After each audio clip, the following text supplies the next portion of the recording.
everybody, welcome to another edition of NoDQ&A video right here on youtube.com/NoDQCW. And as always, NoDQ.com. The countdown to WWE Summerslam is on. We're less than 2 weeks away now, and definitely feels like summertime, especially here in the United States. I mean, here in SoCal, it's been 100 degrees. It's been 100 degrees all over the country right now. So everyone feeling the effects of summer. And when it's summertime, you know SummerSlam is close. Got a lot of questions here about Raw and some other topics, so let's get right down to it. This is from Damn You Steve.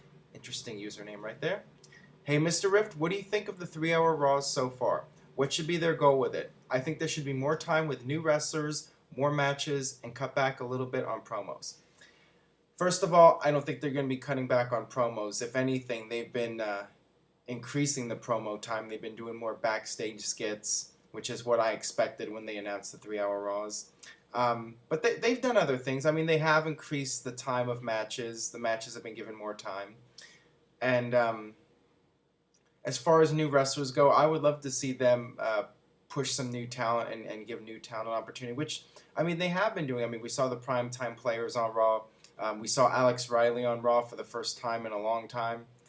So we are getting to see more guys on the show, which is a positive. You definitely want to give more exposure to some of the guys that haven't gotten much TV time, although people like Zack Ryder are still being left off. So there's the plus and negatives to that. So far, I think that the 3-hour Raws have been okay. I mean, they've dragged out a little bit, but there hasn't really been a bad 3-hour Raw yet. I think when that comes, we might be dreading these 3-hour Raws. But so far, I think they've been okay. And we'll see where things go. I mean, it's a week-to-week experiment here, and so far so good, but they got plenty of time to screw things up. This is from Jet Life Jason, another interesting username. Hey Aaron, now that Wade Barrett is finally coming back, do you see him as a face? Also, do you see him going after the U.S. Championship? Please respond in video. I'm not sure if he's going to come back as a face or a heel at this point. I would like to see him come back as a face. I think that that would be something different for him. And I think when he comes back, he's going to get a big pop from the fans and he's going to get a big reaction. So it makes sense, in my opinion, to bring him back as a good guy. And as far as going after the U.S. title, I guess that's a possibility, but I think that that's beneath him at this point. I think that they need to shoot him right to the top.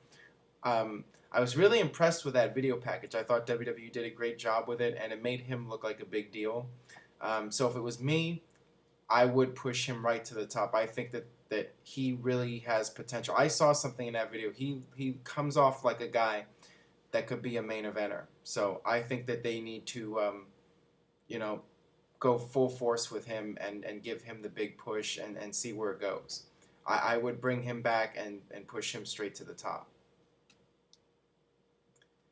This is from Droopy. These usernames, man. Shawn Michaels is going to be in Triple H's corner.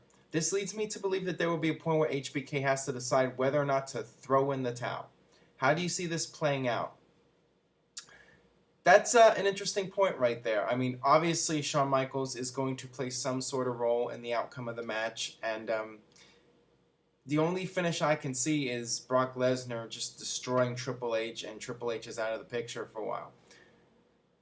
I think that WWE would be insane for Brock Lesnar to lose another match after he already lost to John Cena, and they actually want to try to sign him to a contract extension. So for Brock Lesnar to lose here would be crazy. So I fully suspect that Brock's going to win, and he should really destroy Triple H and leave him laying. And yeah, they could do some kind of storyline where Shawn Michaels throws in the towel, and they could, do a storyline like that, and then maybe have Brock Lesnar take out Shawn Michaels as well. We'll see what happens with that. But yeah, I could very well see something like that happening at SummerSlam. Your idea with the throwing in the towel, maybe not exactly that, but something similar. Do you think Daniel Bryan versus Charlie Sheen will happen at WrestleMania 29? Highly unlikely. I would be very surprised to see Charlie Sheen actually wrestle in a WWE match. I think he made it clear a few weeks ago that he would do it, but it would have to be for the right price, and I just don't think WWE is going to put down the money for Charlie Sheen. I don't think that they're going to go that route. And if it was me, I wouldn't pay him that much. I don't think that he's going to make all that much of a difference one way or another. He might generate a little bit of mainstream publicity, but I don't know if he would be worth the price tag, and I think it would be a mistake to actually put him in a match. Now, as far as him being involved at SummerSlam, I mean, right now they're doing Daniel Bryan versus Kane, and you could always have Charlie Sheen do a run-in or cost Daniel Bryan the match and let them have a little confrontation, and Charlie Sheen punches him or something, so WWE can get the mainstream publicity, and that way they wouldn't have to pay him as much money either. So I think we could see something like that if we see Charlie Sheen at all, which at this point, who knows? What are the chances that after SummerSlam, Brock and Triple H will have a rematch at Hell in the Cell? I'm not sure because, like I mentioned in a previous question, I think that Brock should just destroy Triple H and Triple H should be gone for a while. Triple H is focusing on the behind-the-scenes aspect of WWE and running things backstage. So I think that we're not going to see all that much of Triple H, and because of that, you should take advantage of the situation that he's not an active wrestler and let Brock just, almost end his career. He can take out Triple H. Triple H is gone for a long time, and Brock can brag how he took out Triple H. And Triple H coming back at Hell in the Cell would be too soon. So I don't know if that's going to happen, and I think WWE is also going to hold off on Brock until the Royal Rumble, and he still has those limited dates, so they're not gonna put him in a bunch of matches, especially at a secondary show like Hell in the Cell. I think that they would want to bring him back for the Rumble and then have him make several Raw appearances leading up to WrestleMania, and that'll be the rest of his dates because he's got that limited schedule. So I think Hell in a Cell is a long shot, but you never know. This is from Nikki Stirs ZU. Hello again. What is your opinion on the whole Aces and Eights situation that's been going on in TNA? Do you really think that they plan on turning James Storm heel? Please answer on video. Okay.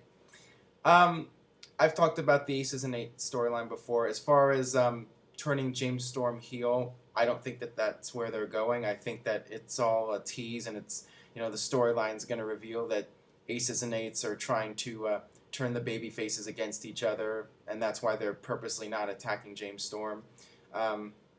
Like I've said before, I suspect that it'll be somebody like Jeff Jarrett behind the Aces and Eights. That's where I see it going. But TNA could always be swerving everybody, and maybe they'll turn James Storm heel.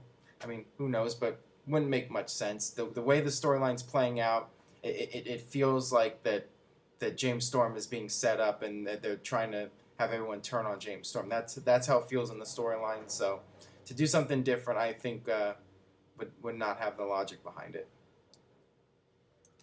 This is from NWVC. Hey Aaron, why do you think WWE ditched the Cruiserweight Championship a few years ago? I think for a couple reasons. Number one, I think Vince is against the old school approach to the Cruiserweight division. The idea that you have weight divisions, you have heavyweights, you have cruiserweights. It's too sports-like. Vince McMahon is all about the sports entertainment and entertainment in general. So I think that for that reason, he doesn't want to focus on a cruiserweight division. And you notice, like with the world title, they don't really call it the world heavyweight title. They just call it the world title. They call the WWE title the WWE title, not the WWE World Heavyweight title. So I think that Vince doesn't want to put the emphasis on weight divisions, number one.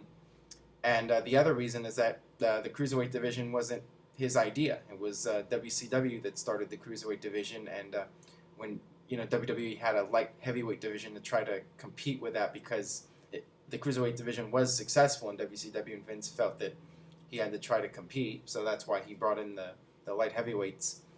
And then when WCW was sold, WWE got the rights to the Cruiserweight division, so they just went with it for a while, but eventually it just phased out and wasn't Vince's baby, so he didn't put a heavy emphasis on it, and he just let it die out. So, I mean, those are the reasons why, and people ask, will they bring it back? With the 3-hour Raws, it might make sense to bring it back so you have something else on the show, but I just think it's unlikely. I just think that Vince is fine with it being dead and perhaps down the line, maybe Triple H or Stephanie will want to bring it back. But for now, I don't see it coming back in the near future. All right, that'll wrap it up for this edition of No DQ&A video. Make sure you subscribe, youtube.com/NoDQCAW. I recently cleared out my Facebook list, so if you want to add me on my personal account, it's facebook.com/AaronRift. I'll have a link at the bottom of the page. So go ahead and friend me on Facebook, and also RSVP to the Facebook page for SummerSlam if you're going to be in the SoCal area.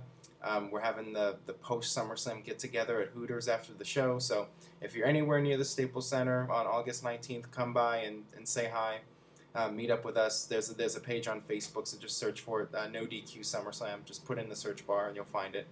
So stay tuned for more No DQ&A video this week, and stay tuned to NoDQ.com for the very latest.